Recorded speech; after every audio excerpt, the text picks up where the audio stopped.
Gary, what's your role here at the CNC Training Academy? So I'm a CNC trainer and we deliver a range of different courses including operator and programmer, and we cover 3 different control systems that are FANUC, Siemens and Heidenhain, so we cover quite a wide range of different courses. What have you been doing this week? Talk us through what the courses you've been running. So this week we've got a bit of a mix, so I've got 3 different trainees on an operator's course.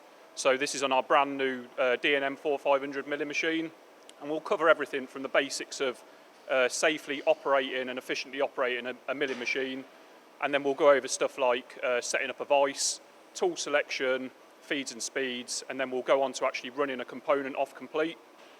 When we run a component off complete, we'll go through some safety features like our single block, optional stop, and then feed rate overrides just to run the machine safely. And how many people would you have on a typical course, and what do they feel like from an outsider looking in?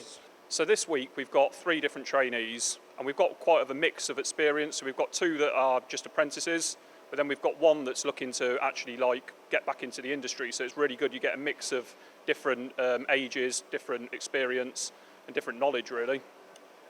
If you didn't have a DN Solutions machine or a Doosan machine, the FANUC control is obviously, a standard, but there are different revisions of it within industry. How would you satisfy somebody that was looking and thought maybe my FANUC control is slightly different, or is that not the case?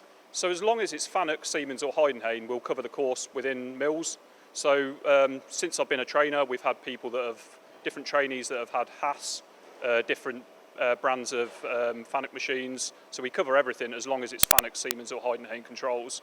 And when it comes to the machines, I mean, you've got DN Solutions machines here and Doosan machines. What if I had another manufacturer's machine, but it had a FANUC control, but there were slight differences and stuff like that? Does that matter? No, not at all. We teach anything with an ISO or FANUC system on it, as well as our Siemens and Heidenhain. So we can do anything with those controls within Mills.